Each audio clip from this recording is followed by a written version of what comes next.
Neste momento, Deus, através desta emissora, leva até você mais um programa de fé, com hinos, orações e uma palavra poderosa a seu favor.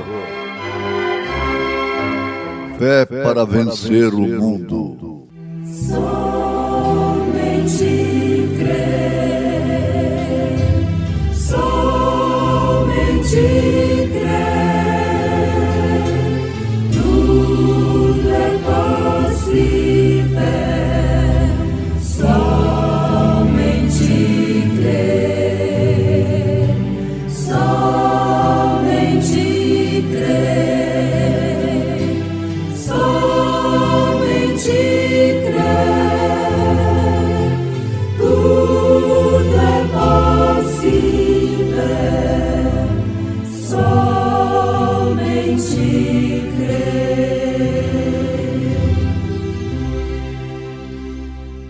E esta é a mensagem que dele ouvimos e vos anunciamos: que Deus é luz e não há nele trevas nenhumas. Se dissermos que temos comunhão com ele e andarmos em trevas, mentimos e não praticamos a verdade. Mas se andarmos na luz como ele na luz está, temos comunhão uns com os outros, e o sangue de Jesus Cristo, seu Filho, nos purifica de todo pecado.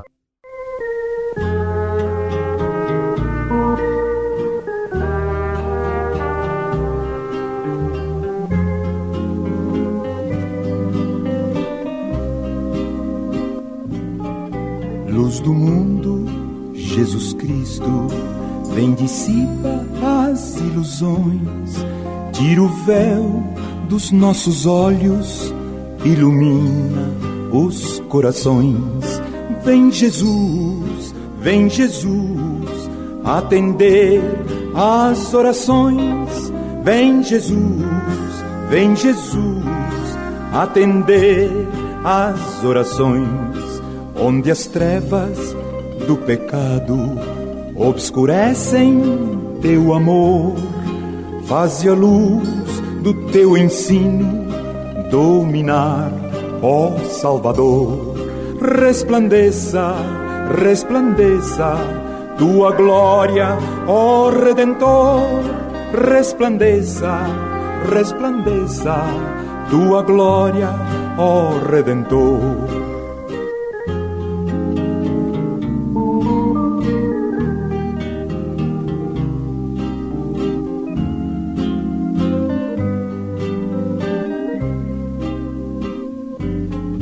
Luz dos homens, luz da vida, brilha com o poder do céu, esclarece as suas almas, mostra-lhes o grande Deus. Luz do mundo, és o resplendor do céu. Luz do mundo, és o resplendor do céu.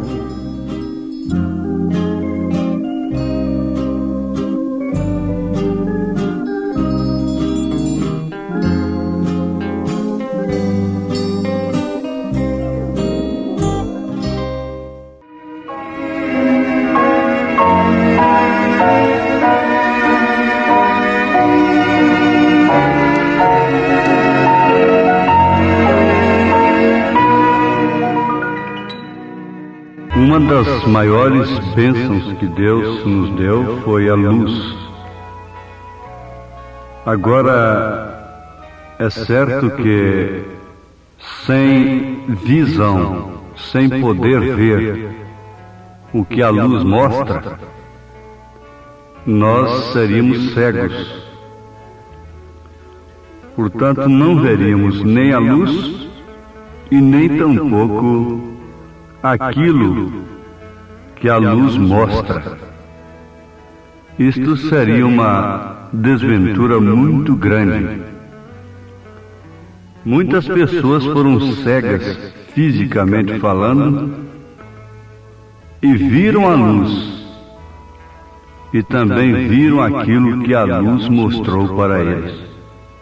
A Bíblia nos fala da profetisa Ana, que era cega e que vivia de jejum e oração no templo.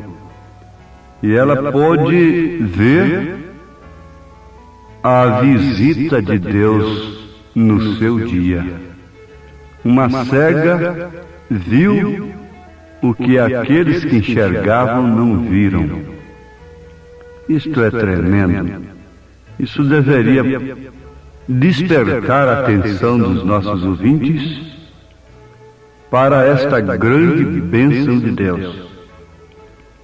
Agora, outra coisa é que nem todos viram a cena do Calvário, conforme alguns ladrões, algumas meretrizes viram, alguns pobres humildes viram.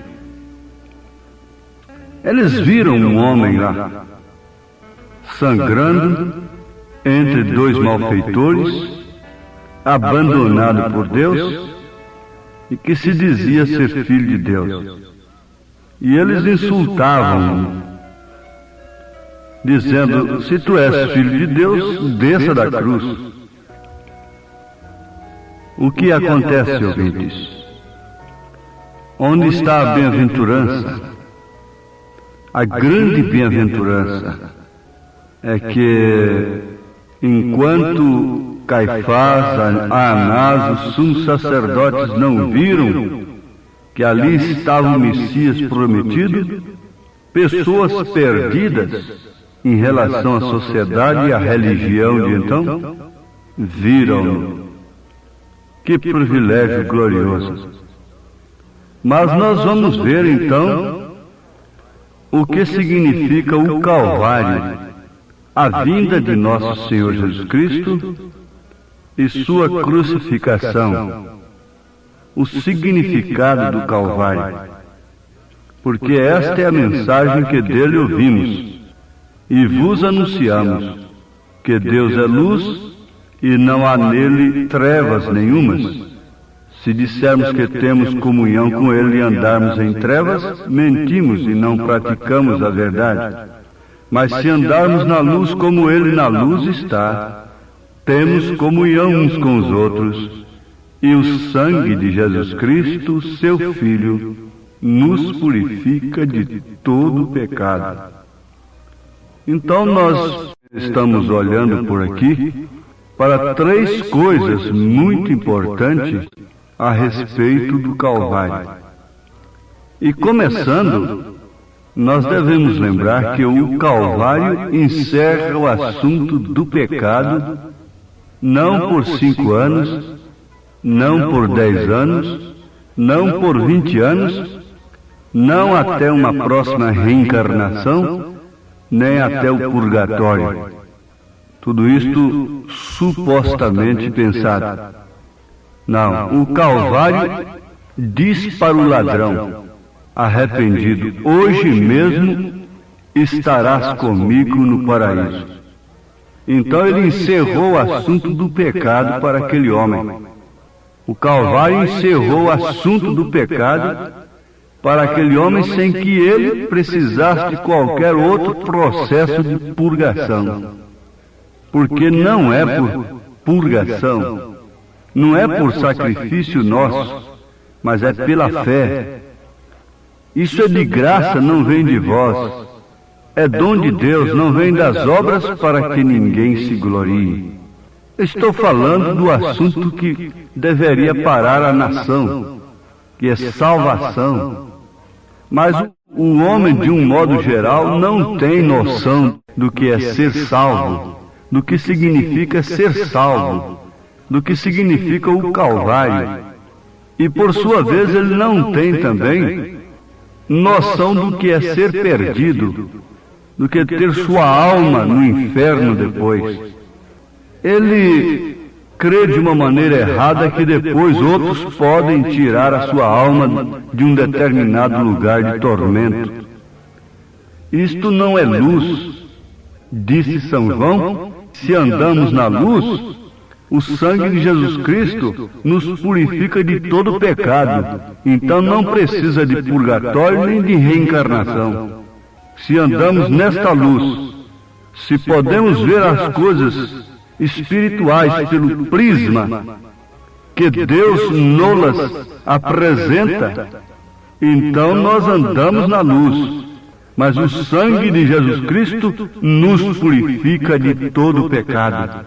Agora, isso é toda a Bíblia desde o Éden. Foi morrendo um cordeirinho ali, para satisfazer, morrendo no lugar daquele que deveria morrer. Ele é substituto. Por isso Jesus disse para o ladrão: hoje mesmo estarás comigo no paraíso. Hoje, não é amanhã nem depois. E se você se arrepende agora, a tua salvação é agora, não é depois.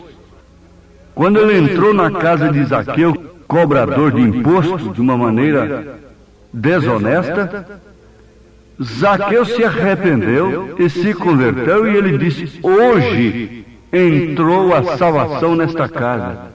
Hoje entrou a salvação nesta casa. Então aí está a primeira coisa. O Calvário encerra o assunto do pecado para sempre. Desde o momento em que a pessoa tem aquela experiência de arrependimento verdadeiro, íntimo no seu coração, confessa todos os seus pecados a quem deve confessar, se ainda há meio, e se apresenta diante de Deus como uma pessoa que estava lutando e jogou suas armas no chão e rendeu-se. Você estava lutando com credos, com isso, com pensamentos e outras coisas, e com moralidade própria, com caridade daqui, daquilo outro, mas você jogou tudo isto no chão. E entendeu que ainda que você desse todos os seus bens para os pobres, não lhe adiantaria nada. 1 Coríntios 13. E rendeu-se, levantou suas duas mãos diante de Deus, aí no seu quarto, seja onde for, no mato, aonde quer que seja. Em qualquer lugar hoje serve para o homem pecar. Mas também tem uma coisa: em qualquer lugar o homem pode se arrepender. É dentro do carro, na avenida, é dentro do avião, no ônibus, no escritório, à margem do rio, num zoológico, num parque de diversão, até dentro de um cinema e até dentro de um antro de prostituição, um homem ou uma mulher pode se arrepender naquela hora e ter uma experiência de salvação. E sair dali chorando, arrependido, convertido. Então, em qualquer lugar você pode pecar hoje, até dentro da igreja. Mas em qualquer lugar também você pode se arrepender. Em qualquer lugar você pode chorar amargamente o seu pecado e vir a Cristo e deixar que o Calvário cumpra para você esse tremendo significado: encerrar o assunto do pecado na sua vida. Sim, isso não quer dizer que Deus te perdoa e você continua com os desejos de pecar. Não. Isto quer dizer que Deus tira todos esses desejos malignos da sua mente e do seu coração. E você, a sua alma, que é a natureza do Espírito, ela é trocada. Porque essa natureza que nós temos tem de ser trocada. Ela é uma inclinação contra Deus. Que Deus tenha misericórdia de nós, mas esta é a verdade. E você então se torna uma nova criatura. Aquele que mentia não mente mais, aquele que furtava não furta mais. E assim por diante. É o primeiro significado do Calvário na vida da pessoa. Não é apenas uma comemoração tradicional religiosa. Isto não vale nada na vida das pessoas. Não transforma, não liberta dos vícios, não liberta da prostituição, da licenciosidade que está oficializada, não liberta da feitiçaria, não liberta de nada essa tradição religiosa.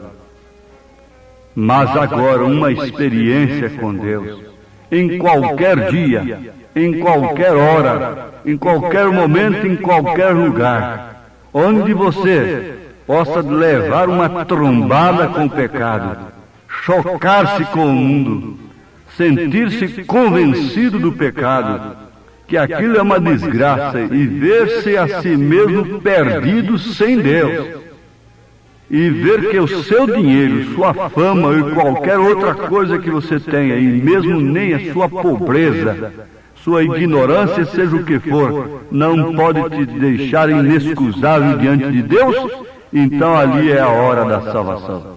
Ali é a hora o Calvário está presente, como esteve ali para aquele ladrão crucificado do lado direito. Bom, então primeiro nós deveríamos procurar o que aquele dia significa para nós. O dia do Calvário. Não uma sexta-feira da paixão tradicional de ano em ano. Lembre-se sempre, o Calvário deve ser lembrado todos os dias. Porque é no Calvário que nós abrigamos do pecado. E nós estamos rodeados de pecados aí todos os dias, de tentações. Então precisamos do Calvário, não é só de ano em ano, mas sim de minuto em minuto, de segundo em segundo. E em segundo lugar, nós deveríamos ver o que aquele dia, aquele Calvário tem feito por nós. O que ele fez por nós. Isto é tremendo, isto é maravilhoso. Isso deveria pôr fim a todo assunto, a toda cogitação sobre salvação. Deveria colocar. Se o Calvário não pôs fim a toda cogitação dos homens religiosos acerca da salvação, é sinal de que eles não sabem o significado do Calvário. Eles nunca conheceram aquilo. Eles estão como aquele outro ladrão dizendo, bom, se ele é Deus, ele salva-se a si mesmo e também a nós. E assim por diante. Mas veja só, o Espírito de Deus, o Espírito Santo da graça, veio no coração de Lutero, Martim Lutero, quando ele estava fazendo penitência. E disse para ele, Lutero, isso é de graça. Isso não é assim. Isso não é dessa forma. E ele sacudiu a batina e pregou. Desde então, que a salvação era de graça. Naquele instante ele conheceu o que o Calvário fez por ele. Naquele instante ele reconheceu o que o Calvário fez por ele. E quando um homem ou uma mulher reconhece o que a morte de Cristo, o que o Calvário fez por ele, por ela, então ela sofre um resultado, aquela pessoa sofre um resultado consequente, gratidão. Aquela Maria perdoada, que recebeu uma chance na sua vida quando ia ser apedrejada, e Jesus lhe salvou. Ela foi logo aos seus pés, e banhou-lhe os pés com lágrimas, lágrimas de gratidão.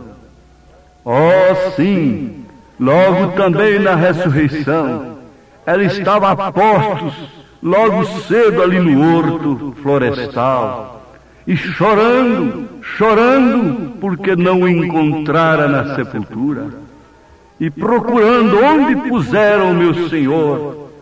E justamente aquele apego, porque ela sabia o que significava o seu Senhor para ela, lhe deu uma resposta. Maria, era ele, era ele. Ali estava a resposta. O Calvário não te deixa sem resposta.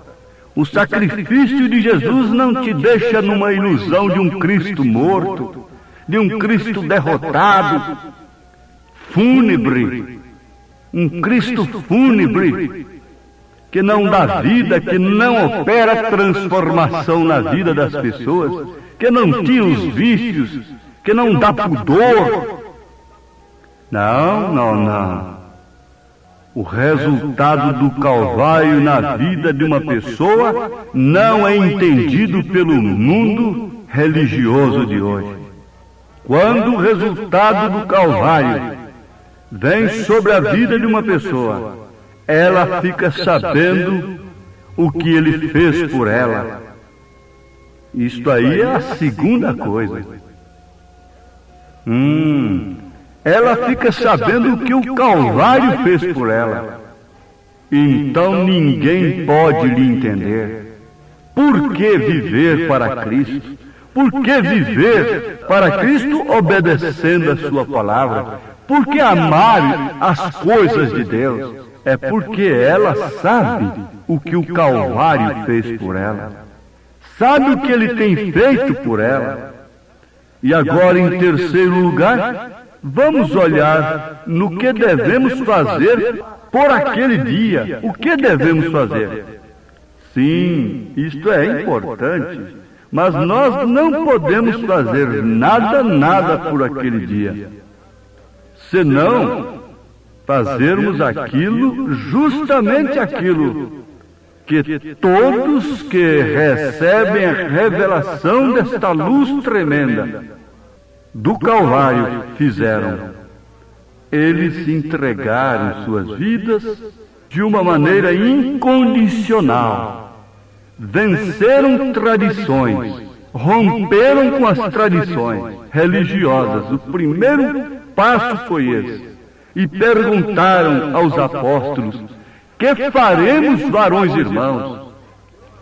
E a resposta de Pedro foi esta: arrependei-vos e cada um de vós seja batizado em nome de Jesus Cristo para perdão dos pecados e recebereis o dom do Espírito Santo.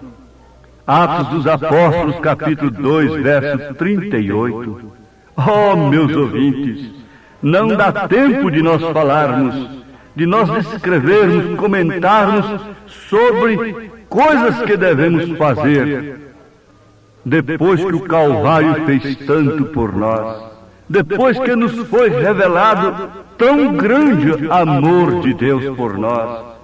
Mas o primeiro passo que você dá em troca disto é obedecer a São Pedro, é obedecer a Atos dos Apóstolos. Não importa há quanto tempo você seja religioso, evangélico, você pedirá o seu batismo em nome do Senhor Jesus Cristo.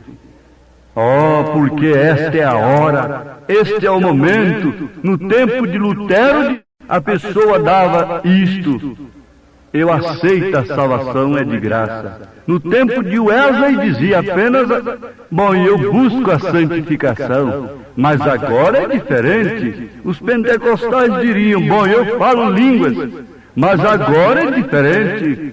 Agora você dá esse primeiro passo sendo batizado em nome de Jesus Cristo, rompendo com todas as tradições religiosas, porque Jesus viria rompendo com alguma coisa como a criança vem rompendo uma bolsa.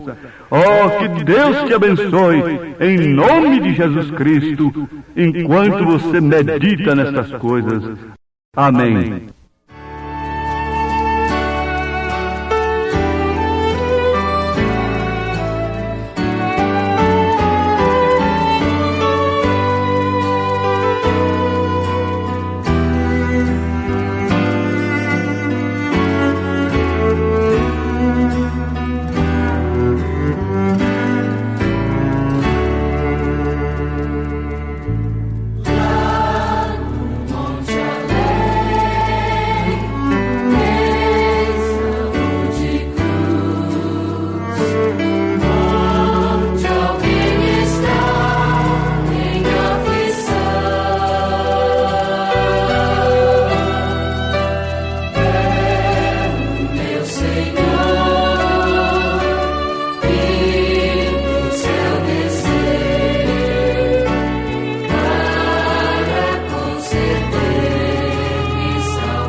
observar.